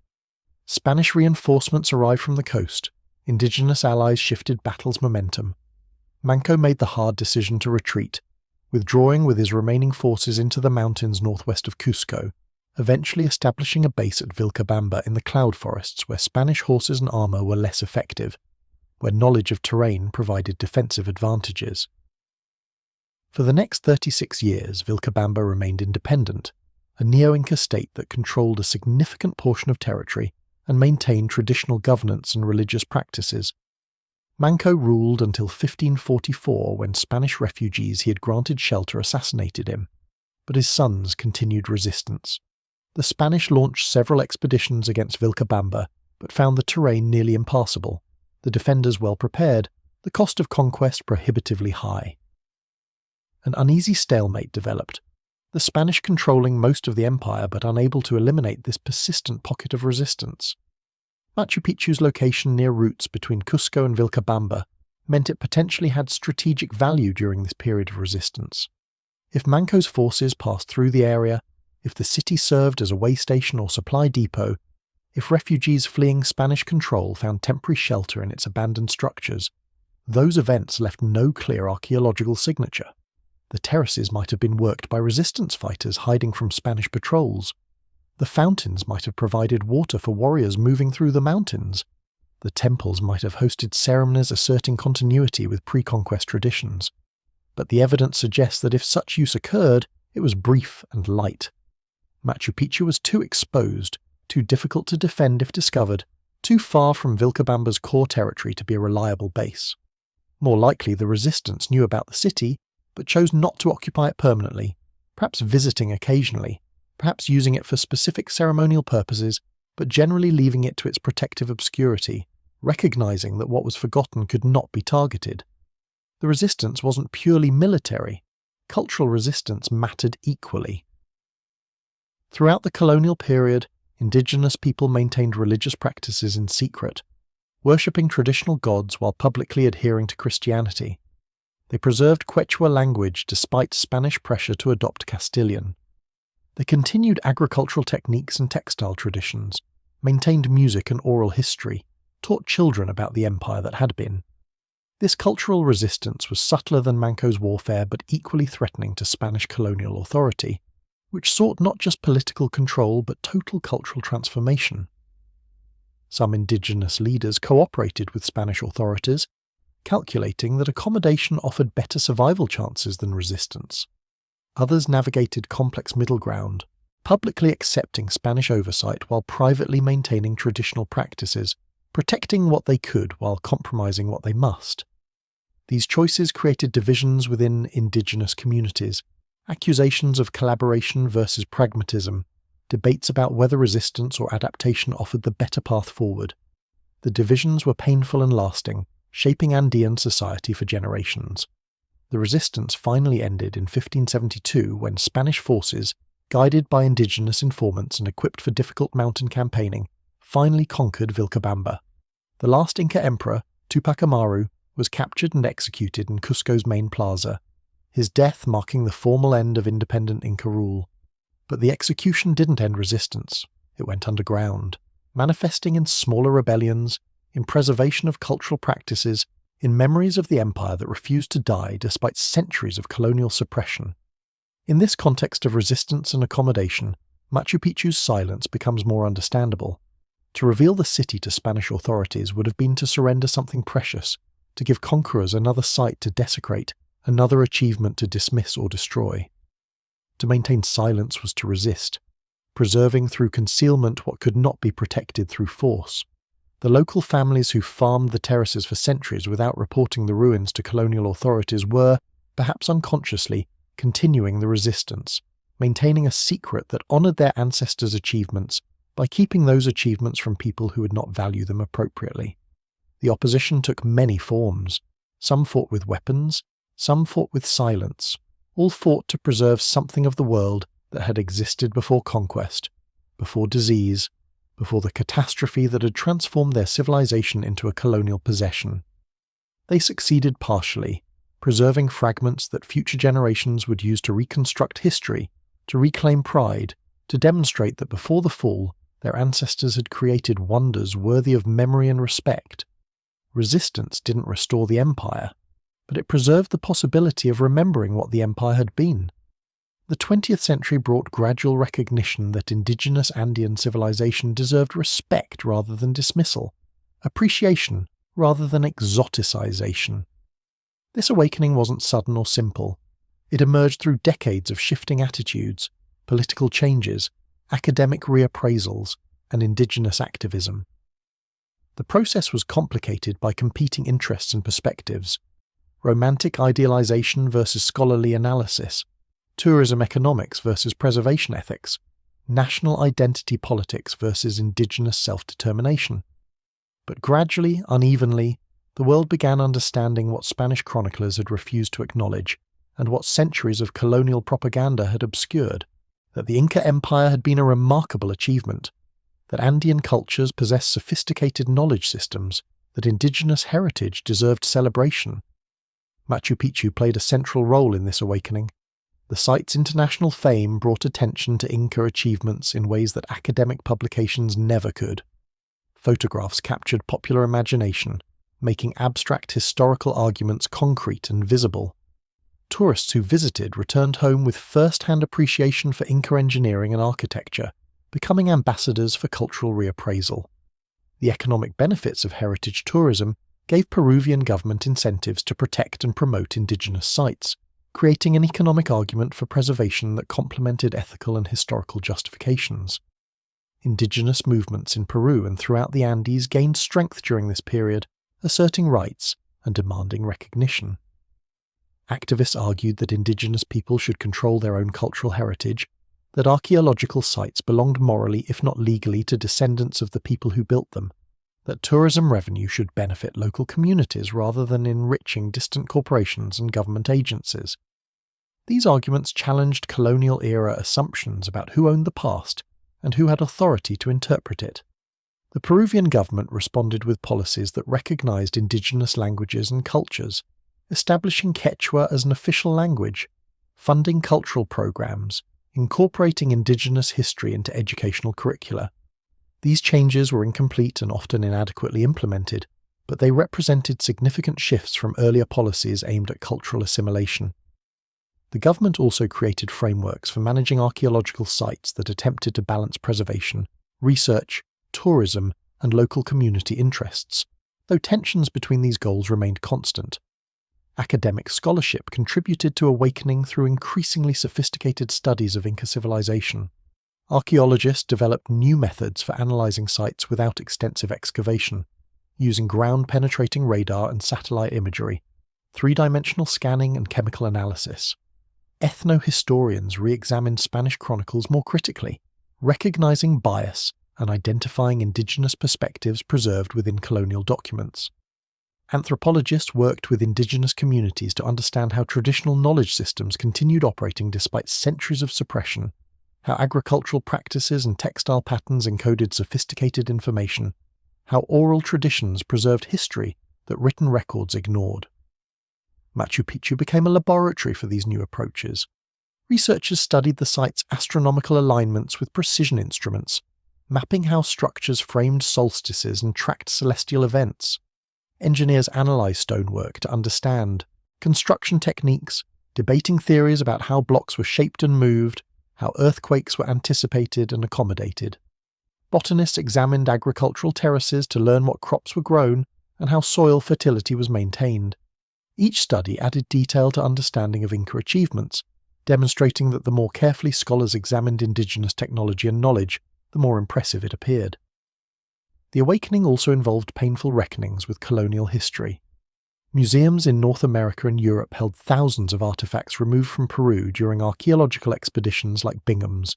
Collections acquired under dubious circumstances, sometimes outright looted, almost always exported without adequate permission or compensation. Yale University, which housed artifacts from Bingham's Machu Picchu excavations, faced decades of pressure to return materials to Peru. After lengthy negotiations, repatriation finally occurred in 2011. A century after the initial removal, the artifacts returned to a museum in Cusco, where they could be studied and displayed by Peruvian scholars and accessed by Peruvian citizens. This repatriation represented broader shifts in attitudes about cultural property and colonial legacies. The principle emerged that archaeological materials belonged to the countries and cultures that produced them, that collecting by foreign institutions was problematic regardless of stated educational purposes, that decolonization required returning not just political independence, but also cultural heritage. These principles remained contentious, debated in context from museum collections to sacred object return claims, but they represented fundamental challenge to assumptions that had justified centuries of extraction. Tourism to Machu Picchu exploded during this period, bringing economic benefits but also conservation challenges. Millions of visitors annually climbing stone stairs caused erosion. Foot traffic damaged terraces. The pressure of constant presence threatened structures built for small residential populations, not international tourism at industrial scale. UNESCO and Peruvian authorities implemented visitor limits and preservation protocols, restricting access to certain areas, requiring guides, managing foot traffic patterns. The measures were never entirely sufficient. The tension between access and preservation never fully resolved, but they reflected understanding that without protection, the site that sparked awakening might be loved to death. Indigenous communities near Machu Picchu experienced awakening ambivalently. Tourism brought jobs and income, raising living standards, funding schools and infrastructure. But it also brought disruption, commercialization, pressure to perform indigenous identity for tourist consumption. Young people learned that traditional knowledge had value, but primarily as tourist attraction, rather than living practice. The awakening celebrated indigenous heritage while sometimes commodifying it, honouring ancestors while reducing their achievements to photo opportunities and souvenir sales. Still, the awakening mattered. It gave indigenous Andean people tools for asserting identity and claiming rights. It provided framework for challenging narratives that had portrayed their ancestors as primitive. It demonstrated that history was deeper and richer than colonial accounts suggested, that before conquest there had been civilization worthy of respect, that indigenous knowledge systems deserved preservation and study. And it connected the deep past to the present, showing that ancient achievements remained relevant, that lessons learned by people 5 centuries ago still had value for addressing contemporary challenges from sustainable agriculture to earthquake-resistant architecture. The awakening continued evolving. Each generation reinterpreted Machu Picchu through its own concerns and values, finding new meanings in the old stones. After a century of study, after thousands of scholarly articles and countless debates, a consensus gradually emerged about what Machu Picchu truly was. The city was Pachacuti's royal estate, built around 1450 during the reign of the emperor who transformed the Inca Empire from regional kingdom to continental power. This identification, suggested early but long debated, finally gained overwhelming acceptance as evidence accumulated from multiple sources. Spanish documents mentioned that Pachacuti owned properties in the region around Machu Picchu. Architectural styles matched other sites definitely associated with his reign. Carbon dating of organic materials confirmed 15th century occupation. The city's sophisticated design reflected imperial resources and royal aesthetic sensibilities, quality of construction appropriate for an emperor's personal retreat. But Machu Picchu was more than just a vacation home for a powerful ruler. It was a sacred landscape, a place where geography itself was theology, where mountains and rivers, sun and stars, all combined in a site chosen for spiritual as well as practical reasons.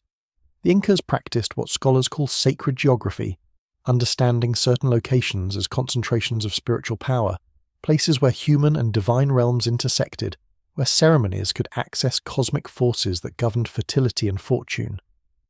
Machu Picchu was such a place, surrounded by apus, the mountain spirits, oriented to celestial phenomena, positioned above the Urubamba River, which the Incas associated with the Milky Way's earthly manifestation.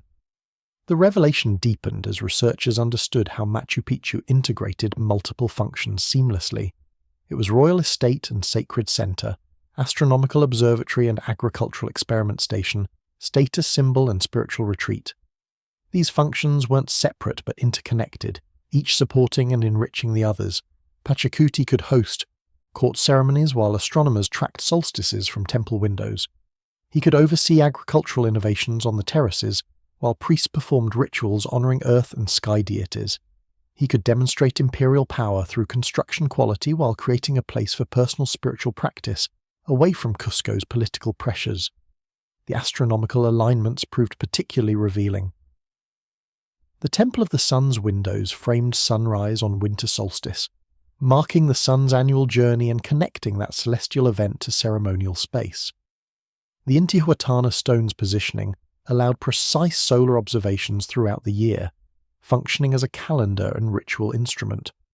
Other structures aligned with mountain peaks that marked sunset at key calendar dates, creating relationships between architecture and landscape, built environment and natural world, human intention and cosmic order. These weren't accidental. They demonstrated sophisticated astronomical knowledge applied to architectural design, form following both function and cosmology. The agricultural terraces revealed experimental purposes beyond food production. Different terrace levels created microclimates due to temperature and humidity variations with altitude, allowing cultivation of diverse crops in close proximity. Soil composition varied between terraces, suggesting experiments with different agricultural techniques. The scale was too large for simple subsistence, too carefully engineered for ordinary farming. Pachacuti was likely testing crop varieties and agricultural methods that could be applied elsewhere in the empire, using Machu Picchu as a living laboratory where innovations were developed before broad implementation. The social organization visible in architecture told stories about hierarchy and community. The finest stonework appeared in the royal and sacred sectors, blocks fitted with microscopic precision, surfaces polished smooth. Residential areas showed descending quality levels, from elaborate compounds for nobles or high-status retainers to simpler structures for workers and servants. But even the simplest buildings were substantially constructed, solid stone walls with thatched roofs, not the temporary shelters that truly marginal populations would have inhabited. Everyone at Machu Picchu lived in conditions appropriate to their status, but no one lived in squalor, suggesting that even low-status residents were valued members of the community. The revelation included understanding what Machu Picchu was not Vilcabamba, the lost city of the last Inca resistance, which lay elsewhere and was finally identified in other ruins deeper in the jungle, not a fortress, despite its defensive location, lacking the fortifications and military architecture that characterized true defensive installations. Not primarily a temple complex, though it included sacred structures and ceremonial spaces. Not a common city housing ordinary populations, pursuing everyday economic activities. These negative identifications mattered, clearing away misconceptions that had complicated understanding. The deepest truth involved recognizing Machu Picchu as an expression of Inca worldview, physical manifestation of how the Incas understood relationships between human and divine, emperor and empire, earth and cosmos. Pachacuti built here not just because the location was beautiful or strategically positioned, but because it embodied principles central to Inca civilization: harmony between human construction and natural landscape, integration of practical and spiritual purposes, demonstration that imperial power served cosmic order rather than mere personal aggrandizement. The abandonment made sense in this context. When the empire collapsed, when Spanish conquest shattered the structures that had made Machu Picchu meaningful, continuing to occupy the city would have been pointless. Without the court ceremonies and astronomical observations, without the agricultural experiments and religious rituals, without the emperor whose personal estate this was, Machu Picchu lost its reason for existence. Better to abandon it to the jungle, to preserve it through absence, to protect sacred space from profane destruction, than to watch it decay through impossible attempts at maintenance during catastrophic times. The revelation was ultimately simple, but profound. Machu Picchu was exactly what its architecture proclaimed, a place where an empire at its height poured resources and skill into creating something beautiful and meaningful, where the divine and earthly met in stone and sky, where human ambition and spiritual devotion combined to produce architecture that transcended mere function, achieving art. 5 centuries later, the achievement still resonated. The stones still spoke, and the truth they told was about human capacity for creating meaning, even in the most improbable places, even knowing that time would eventually claim everything we build, even recognizing that beauty and significance are worth pursuing regardless of whether they endure. The revelation was this: Machu Picchu succeeded, not by surviving intact, but by being magnificent enough, mysterious enough, beautiful enough that when the world finally rediscovered it, when silence broke and the cloud city emerged into consciousness, it commanded respect and inspired wonder, fulfilling its builders' deepest intentions centuries after their empire had fallen. Standing among Machu Picchu's stones today, looking out across peaks and valleys that stretch toward infinity, it becomes impossible not to think about time and meaning, achievement and impermanence. The Incas who built this city believed they were creating something permanent, structures that would last forever, serving their intended purposes for generations uncounted. They invested enormous resources and effort into construction that prioritized durability, fitting stones so precisely that mortar was unnecessary, designing foundations that would survive earthquakes, creating drainage systems that prevented erosion. Every decision reflected intention to endure, and in material terms they succeeded magnificently. The walls still stand, the terraces still function, the fountains still flow. 5 centuries after abandonment, Machu Picchu remains substantially intact, testimony to engineering excellence and construction quality that modern builders study with admiration. Yet the Incas who built Machu Picchu also believed in continuity of purpose, that the city would continue serving its functions indefinitely, hosting ceremonies and observations, agricultural experiments and royal visits, generation after generation. That continuity lasted less than a century. Within decades of completion, the city was abandoned, its purposes made obsolete by catastrophe, its carefully planned functions interrupted by events beyond anyone's control or prediction. The stones endured, but their meaning changed, the intended purposes lost, the city transformed from living community to silent monument. This paradox speaks to fundamental human conditions. We build for permanence while living in impermanence. We create meaning knowing it might not survive. We invest in futures we cannot guarantee, pursuing beauty and achievement despite certainty that time will eventually erase everything we do. The Incas were not naive about this. Their civilization understood impermanence, built it into cosmology and ceremony, recognized that all things pass through cycles of creation and destruction. Yet they built anyway, creating Machu Picchu with care and precision that acknowledged how seriously they took the work, despite knowing, at some level, that nothing lasts forever. What does this mean for us? We live in a world where change occurs faster than the Incas could have imagined, where technologies and social structures that seem permanent can vanish within decades, where the future feels increasingly uncertain, where climate change and political instability remind us constantly that the world we know might not persist for our grandchildren. In this context, Machu Picchu offers both warning and encouragement. Warning that even great civilizations can fall, that sophistication and achievement provide no guarantee against catastrophe, that what we build can be lost faster than we imagine possible, but also encouragement that the work matters anyway, that beauty and meaning are worth creating even if they don't endure forever, that human capacity for achievement deserves celebration regardless of outcomes. The stones teach patience. They have outlasted empires and languages, purposes and populations. They have witnessed transformations we can barely comprehend. The empire that built them falling, the people who worked them dying or scattering, the knowledge systems that guided their construction, fragmenting and nearly vanishing, yet the stones themselves persisting, waiting silently for centuries until people came who could appreciate what they represented. This suggests that even when meaning is lost, even when purposes fail, the physical work can remain, available for rediscovery, reinterpretation, renewed appreciation by later generations who will understand it differently than its creators did, but who can still recognize achievement and respond with wonder. Machu Picchu also reminds us about the importance of place, of recognizing that humans are embedded in landscapes, not separate from or superior to nature, but part of it. The Incas chose this location not just for strategic or practical reasons, but because the place itself mattered, because mountains and rivers were sacred, because building here meant participating in cosmic geography, because creating beauty in this specific location honored relationships between earth and sky, human and divine.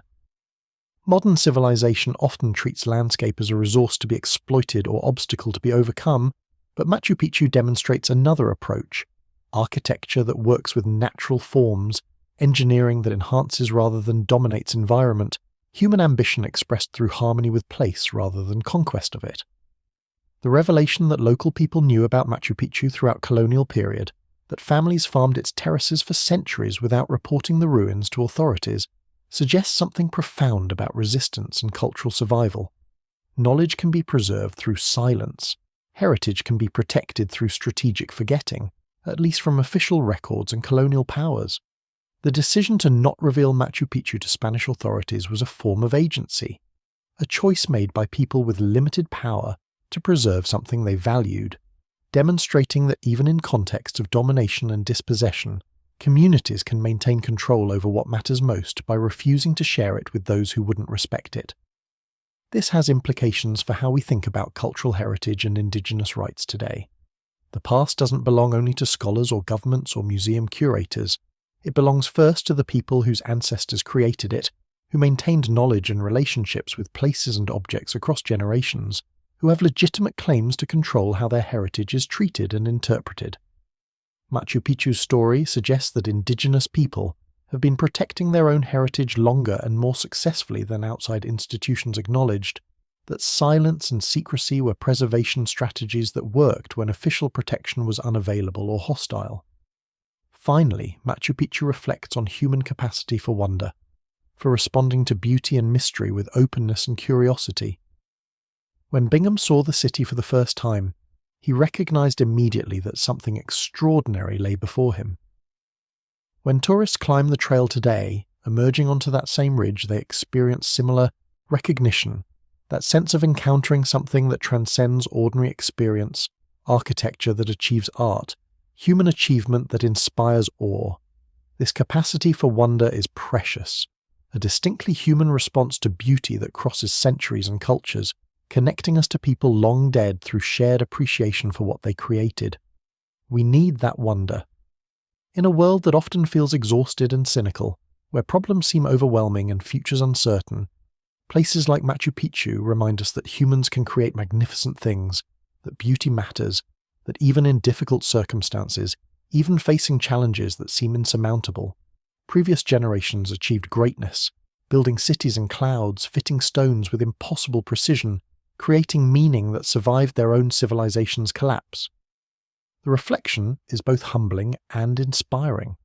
Humbling because it reminds us we're not as unique or unprecedented as we sometimes imagine, that ancient peoples achieved sophistication we struggle to match.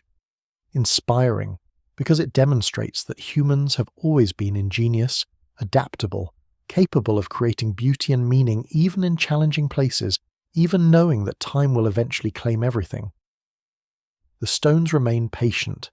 They have lessons for those willing to listen, questions for those ready to wonder, evidence of human capacity for achievement that transcends any particular culture or time period, speaking to something fundamental about what it means to be human, the drive to create, to build, to leave behind something beautiful, even if only stones and silence and mystery for future generations to puzzle over and admire. The morning mist rises slowly from the Vilcabamba Valley, revealing Machu Picchu one terrace at a time, stone walls emerging from clouds like memories surfacing from deep time. 5 centuries have passed since the last permanent residents walked these streets, since the last ceremonies were performed in temples now empty and silent, since the last farmers worked terraces that still cascade down the mountainside in geometric precision.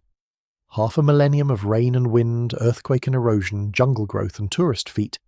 Yet the city endures, not unchanged but recognizable, its basic form intact, its essential character preserved through centuries of neglect and rediscovery, abandonment and appreciation.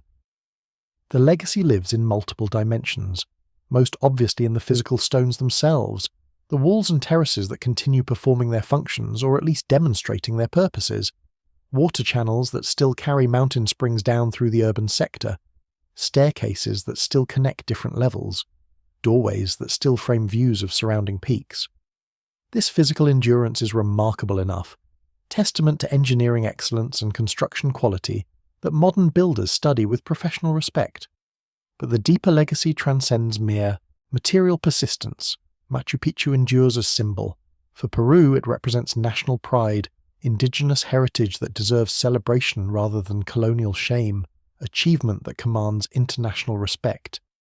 The city appears on currency and official documents, tourism posters and school textbooks, shorthand for Peruvian identity that emphasizes depth of history and sophistication of pre-Columbian civilization. This symbolic use has political dimensions, deployed in debates about indigenous rights and cultural recognition, evidence cited by activists arguing that European conquest interrupted rather than initiated civilization in the Andes. For indigenous Andean people, the legacy is more personal and complex. Machu Picchu proves what ancestors achieved, physical evidence that pre-conquest societies were sophisticated and successful, demonstrating engineering and astronomical knowledge, agricultural innovation and architectural beauty. This proof matters when confronting centuries of colonial propaganda portraying indigenous people as primitive or inferior. But the legacy also involves pain, reminder of what was lost, of knowledge systems fragmented and traditions suppressed, of the catastrophe that transformed Inca Empire into colonial possession and reduced Machu Picchu from living city to archaeological site. For the world, Machu Picchu endures as destination and inspiration. Millions visit annually, climbing trails or taking trains to stand among ruins that have become iconic, photographing walls and vistas, experiencing firsthand the achievement and mystery, the beauty and enigma. These visits create economic benefits but also conservation challenges, loving attention that threatens what it seeks to appreciate. Managing this tension requires constant negotiation between access and preservation, between sharing heritage and protecting it, between honouring the past and ensuring some version of it survives for future generations. The academic legacy continues evolving. Each generation of scholars brings new questions and methods to Machu Picchu, developing techniques and approaches that advance understanding while revealing how much remains unknown. Ground-penetrating radar might still discover buried structures.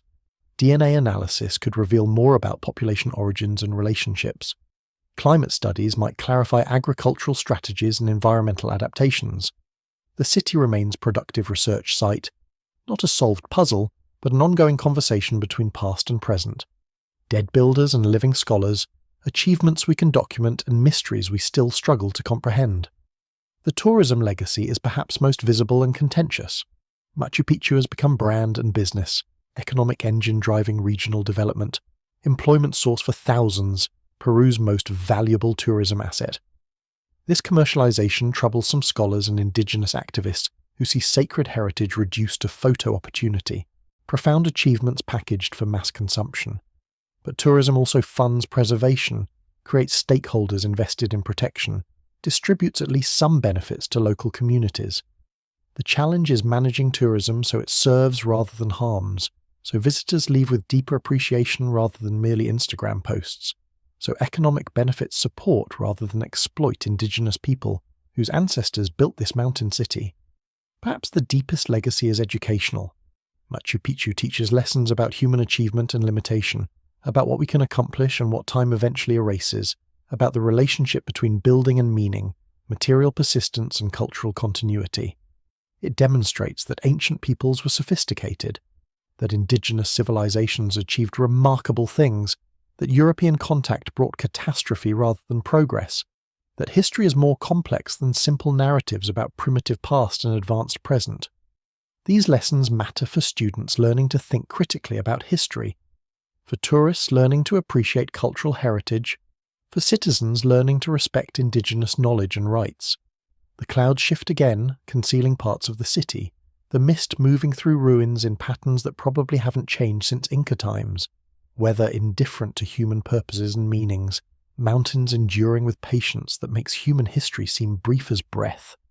Yet in that brief space, humans achieved something remarkable here, built something beautiful, created meaning that survived their own civilization's collapse. Pachacuti and the people who served him succeeded beyond their likely intentions. They built for their own time, but created something that resonates across centuries, speaking to people they never could have imagined, in languages they never heard, about achievements they probably would not have thought needed explaining because excellence spoke for itself. And perhaps that's the ultimate legacy. Excellence does speak for itself. Beauty commands recognition across cultural and temporal boundaries. Mystery invites engagement regardless of whether definitive answers emerge. Machu Picchu endures not because we fully understand it, but because we recognize achievement in those fitted stones, wisdom in those astronomical alignments, something profound in the decision to build here, in this impossible place, creating sanctuary in clouds, demonstrating that humans can make meaning even when mountains and thin air and steep terrain seem to prohibit ambition. The sun breaks through morning clouds, illuminating the Temple of the Sun, light falling through windows as it did 500 years ago, as it will tomorrow and next year and decades hence, patient as stone, enduring as wonder, legacy written in granite and mist, memory preserved through silence and rediscovery, achievement that will outlast our own certainties just as it outlasted those of the Incas, who built it, believing they were creating something permanent. They were right. What endures isn't empire or language, not purposes or populations, but the work itself, stone walls rising from clouds, testament to human capacity for beauty and meaning, invitation to wonder that remains open centuries after those who issued it have vanished into time. The legacy continues, the clouds part and close, the stones remain. And somewhere in the silence, if you listen carefully, you can still hear echoes of voices, footsteps on ancient staircases, water flowing through channels carved 5 centuries ago. Life lived fully in a city that was abandoned but never truly lost, forgotten by history but remembered by stones, waiting patient as mountains for the moment when the world would be ready to appreciate what the Incas achieved here, in these heights, where earth touches sky and human ambition reached for something eternal. The invitation remains open, the city waits, and the legacy, written in stone and memory, endures,